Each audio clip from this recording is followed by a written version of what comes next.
ठीक है, तो लगातार आप देख रहे हैं कि चीनी का आउटलुक यहाँ पर क्या होने वाला है और चीनी की कीमतें किस तरह से ऊपर जाने वाली हैं। लेकिन प्रेरणा देसाई, मेरा अगला सवाल आपसे ये होगा कि जिस रफ्तार से स्पॉट मार्केट में चीनी के दाम बढ़ रहे हैं, क्या आपको लगता है कि ऐसे में चूंकि गर्मियों में और डिमांड ज़्यादा होती है चीनी की, तो ऐसे में क्या ये माना जाए कि 4500 की तरफ मार्केट बढ़ रहा है? देखिए, अटेम्प्ट तो हो ही सकता है, मगर जैसा मैंने कहा कि बहुत ज़्यादा बड़ा विंडो नहीं है प्राइस के ऊपर जाने का। जैसे ही प्राइस ऊपर जाने लगेंगे, इलेक्शंस ख़त्म हो जाएंगे और तुरंत ही गवर्नमेंट एक्शन जो है वो उसको अट्रैक्ट करेगा। तो इसीलिए शॉर्ट टर्म में इतना ज़्यादा प्राइस स्पाइक करने की संभावना उतनी कम बन जाती है, मगर ट्रेंड जो है वो तो फर्म का ही है। हाँ हनीश, आपका रिसर्च क्या कहता है चीनी को लेकर के? क्या आपको भी लगता है जो बात प्रेरणा कह रही है कि दाम बढ़ेंगे लेकिन उसके बाद कुछ कदम उठाए जाएंगे जिसका इम्पैक्ट प्राइस के ऊपर दिखेगा, लेकिन आप चूंकि रिसर्च करते हैं मार्केट को लेकर के, क्या आपको लगता है कि 4500 का स्तर बहुत दूर नहीं है चीनी में? देखिए, ओवरऑल शुगर का ट्रेंड है मेरे हिसाब से शॉर्ट टर्म के लिए बुलिश चल रहा है, लेकिन बहुत ज्यादा बुलिशनेस के लिए सपोर्ट मिलना मुश्किल है मार्केट में। ओवर सप्लाई जो इंडियन कंडीशन में दिख रही है और ग्लोबल मार्केट में भी सप्लाई जो कंडीशन है काफी स्मूथ है, जिसकी वजह से बहुत ज्यादा अपसाइड देखने को मिला। टॉप साइड में अगर हम मैक्स टू मैक्स 42 तक का लेवल एक्सपेक्ट कर सकता हूँ, उसके बाद इनको कूल ऑफ करना पड़ेगा, प्राइसेस वापस होता है 4000 नीचे दिखाई देंगे। ठीक है, चलिए बहुत बहुत शुक्रिया हनीश सिन्हा आपका और सुधीर भालोटिया आपका भी इस पूरी जानकारी के लिए, बताने के लिए कि चीनी के दाम आगे कहाँ तक जा सकते हैं। और चीनी के बाद बात करते हैं अब गेहूं की, और गेहूं की बात करें तो गेहूं की कीमतों में लगातार दूसरे दिन गिरावट का रुख है, क्योंकि इस बार पिछले साल के मुकाबले रिकॉर्ड बुआई हुई है, जिसका सीधा इम्पैक्ट प्राइस के ऊपर दिख रहा है। 1775 रुपये प्रति क्विंटल के नीचे है स्पॉट फ्यूचर मार्केट में गेहूं का भाव। प्रेरणा जी, क्या आपको लगता है कि गेहूं की कीमतों में भी और गिरावट बढ़ेगी? देखिए, गेहूं के भाव गिरे हैं क्योंकि एक तो वेदर बहुत ही अच्छा है। पिछले दिनों में कुछ थोड़ी बहुत बारिश वगैरह भी जो हुई है उससे यील्ड में बहुत ज़्यादा अच्छा इजाफा होगा, ऐसी एक्सपेक्टेशन है, और क्रॉप जो है वो रिकॉर्ड की तरफ जा सकता है। इस सब संदर्भ में लगता है कि प्राइसेस नीचे की तरफ रहेंगे। सवाल यह है कि एमएसपी के नीचे जा सकते हैं कि नहीं जा सकते हैं। जितने भाव ऊंचे किसानों ने देखे हैं पिछले साल में, हम ये एक्सपेक्ट कर रहे हैं कि एट लोअर लेवल फार्मर का रेजिस्टेंस आएगा, और इसकी काफ़ी संभावना बनती है कि गवर्नमेंट एक तरह से बोनस भी डिक्लेयर करे, क्योंकि नीचे के लेवल में फार्मर की रेजिस्टेंस आएगी बेचने के लिए। ठीक है, फैयाज आपका कमेंट क्या होगा? फ्यूचर मार्केट में गेहूं में किस तरह का ट्रेड करना चाहिए? जी, बेचकर चलना चाहिए। नियर टर्म के पर्सपेक्टिव से फंडामेंटल नियर टर्म के हिसाब से वीक ही है। मुझे लगता है 1780 एक अच्छा लेवल है बेचने के लिए। फेब कॉन्ट्रैक्ट के लिए 1720 तक का इसका टारगेट रहेगा, और इसका स्टॉप लॉस जो है वो 1812 तक का मेंटेन कर सकते हैं। मीडियम टर्म पर्सपेक्टिव से एक बार पॉसिबिलिटी ये भी दिखती है कि 1675 से लेके शायद 16.5 तक के लेवल भी हम देख जाए। ओके, प्रेरणा देसाई, जिस तरह से गेहूं के दाम नीचे आए हैं, 1765 का लेवल फिलहाल देखने को मिल रहा है फ्यूचर मार्केट में, क्या आपको लगता है, हालांकि बुआई काफ़ी ज़्यादा हुई है पिछले साल के मुकाबले, उसका आपने बताया कि उसका इम्पैक्ट प्राइस के ऊपर दिख रहा है, लेकिन ये गिरावट का जो दौर है, ये जो गिरावट का ट्रेंड है, ये आपको कब तक आपको कंटिन्यू दिख रहा है? देखिए, ये जो है एमएसपी के हिसाब से देखें तो लगभग 1625 की एमएसपी बनती है।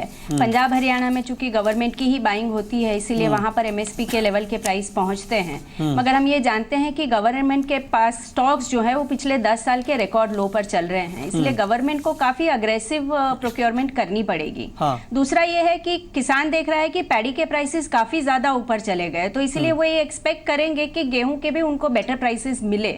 तो उसके चलते मैं मानती हूँ, जैसा मैंने कहा 1625 एमएसपी है, 100 रुपीज का बोनस हम लेकर चल रहे हैं, तो अराउंड 1725 स्पॉट लेवल जो है वो आके 1725 1700 के आसपास काफी रेजिस्टेंस आएगा किसानों का बेचने के लिए। यानी आप कह रहे हैं कि एमएसपी के नीचे भाव नहीं जाएगा गेहूं का? ये जो होगा बाकी के राज्यों में, पंजाब हरियाणा में तो जाते ही हैं क्योंकि वहां पर सिर्फ गवर्नमेंट बाइंग होती है।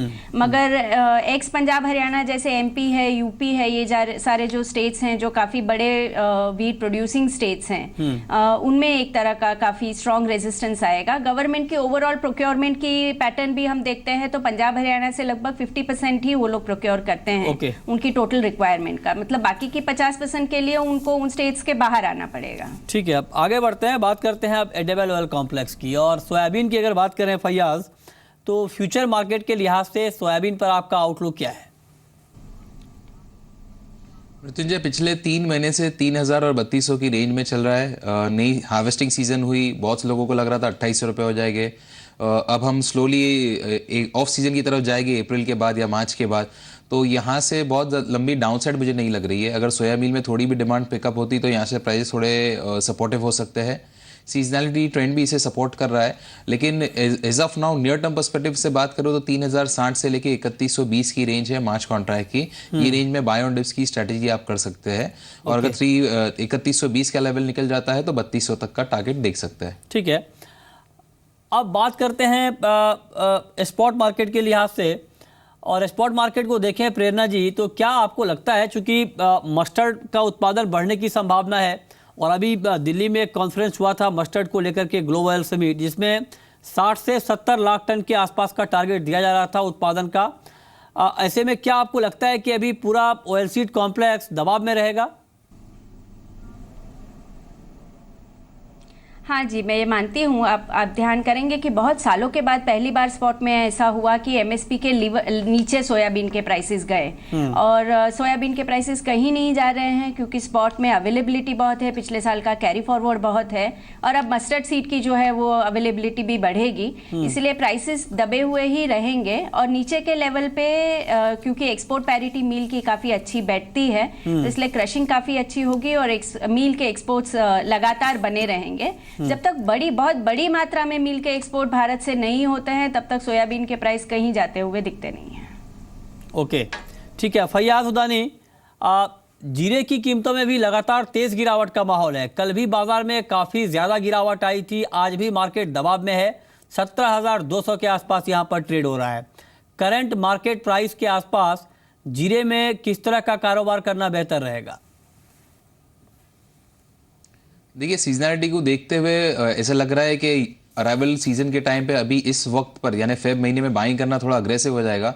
हालांकि एकरेज के नंबर्स जो है वो सपोर्टिव ही है। गुजरात के अंदर पिछले साल के मुकाबले एकरेज थोड़ी कम ही मानी जा रही है, राजस्थान में पिछले साल के मुकाबले कम मानी जा रही है, तो हो सकता है कि ओवरऑल सप्लाई कम हो जाए, कैरी ओवर स्टॉक भी काफ़ी लिमिटेड है। तो एक मीडियम टर्म पर्सपेक्टिव से जीरा बुलिश है कि, लेकिन 17,000 प्लस के लेवल पे नए क्रॉप को बाई करना मुझे थोड़ा वैल्यू बाइंग नहीं लगती है। उस लिहाज से मुझे लगता है कि इसमें थोड़ा एक और प्राइस नीचे आ सकता है। 17,500 के लेवल पर इसे बेच सकते हैं। 17,100 का इसका टारगेट रहेगा और 17,721 का स्टॉप लॉस रहेगा। ठीक है।